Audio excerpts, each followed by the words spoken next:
I'd like to bring in John Benington to draw some threads together across those 4 pieces, and then turn to Golda, and then we'll use whatever time is left for discussion. If people want to stay on beyond 12 o'clock, they're welcome to do so, but we will try and finish the formal event at 12. So I wonder if, John, you might help to join these elements together. Yes, thank you, Jean. You said at the beginning that I'd retired after 10 years as the chair of FIGS and handed over gratefully to David Lewis and had been made a vice president.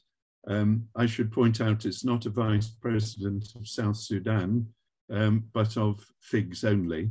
And what I think this I'd like to do is to try to just make 3 points in a provocative way.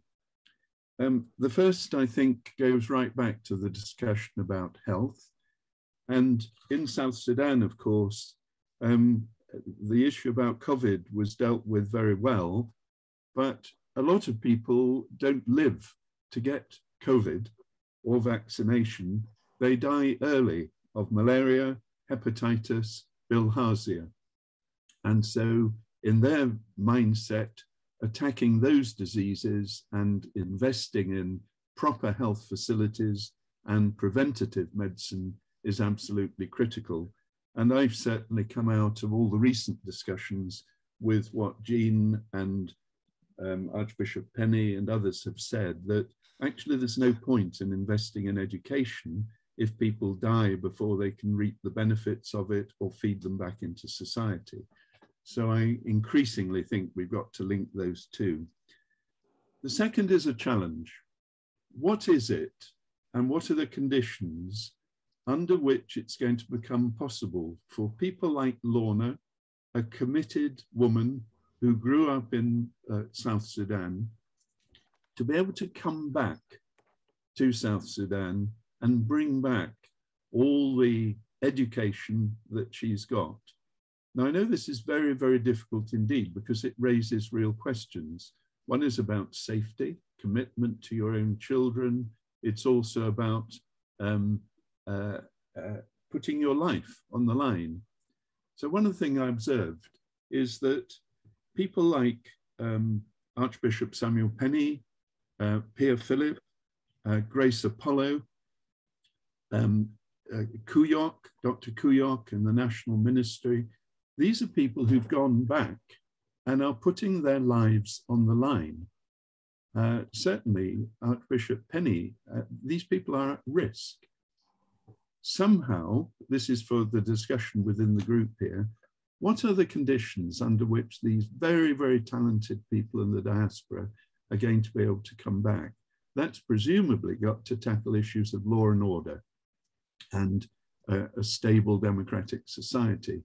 But how are those forces of the diaspora to be joined with those?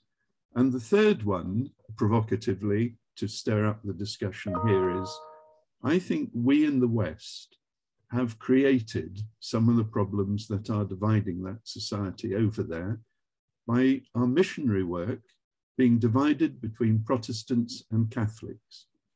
Good things have been done, enormously good things have been done by missionaries over there, but that division between Protestant and Catholic is now being used as one of the many divisions in that society.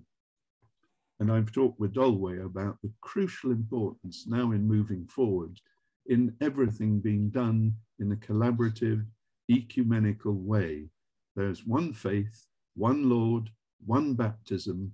The Protestant Catholic division is a peculiar Western one, and we have to find a way of working collaboratively across, because otherwise religion becomes part of the divisions that are exploited and lead to violence. So I hope that's enough to stir the pot and to get other people rising up in a good discussion. Thank you.